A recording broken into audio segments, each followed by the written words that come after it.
ఒక film మేకర్కి story screen ప్లేతో పాటు ఒక కెమెరా విషయానికి వచ్చేసరికి ఇప్పుడున్న సిచ్యువేషన్లో ఎంతవరకు కెమెరా ఇంపార్టెంట్? అలా ఉన్నదండి. అది అంటే కెమెరా ఇంపార్టెంటా అంటే ఏ కైండ్ ఆఫ్ అదే కెమెరా చెప్తున్నాను చూడండి. అది కూడా ఇందాక చెప్పాను కానీ నువ్వేం తీస్తావు. ఇప్పుడు ఫర్ సపోజ్ ర్యాండమ్గా ఒక పాయింట్ అనుకున్నావు, ఓ పాడు బడ్ ఇంట్లో ఒక అమ్మాయిని కిడ్నాప్ చేస్తారు అన్నది సీన్ అనుకోండి. అదే కదా, ఒక అమ్మాయిని తీసుకొచ్చారు, అమ్మాయి అక్కడ నుంచి తప్పించుకుంటుందా లేదా అని ర్యాండమ్గా చెప్తాను ఓ పాయింట్.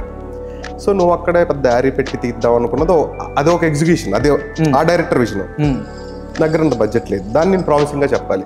నువ్వు పాయింట్ ఆఫ్ వ్యూ షాట్లు పెట్టుకో, ఐఫోన్ తీ, ఓకే షేక్ ఉంటుంది, గ్రడ్జ్నెస్ వస్తుంది, క్రిస్పీనెస్ వస్తుంది, సౌండ్ ఎఫెక్ట్స్ దగ్గర నువ్వు అప్పుడు క్లారిటీగా కూర్చో.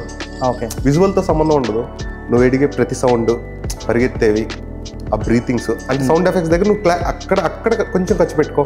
చాలా డీటెయిల్గా ప్రతిదీ ఆబ్వియస్గా చాలా అద్భుతంగా ఉంటుంది అవుట్పుట్.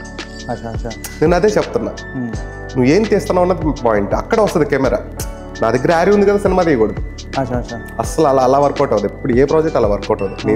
నువ్వు ఎలా చూపిద్దాం అనుకున్నావు, ఎలా ప్రజెంట్ చేస్తున్నావు, దానికి ఎదుకోవాలి అది వాడు. ఓకే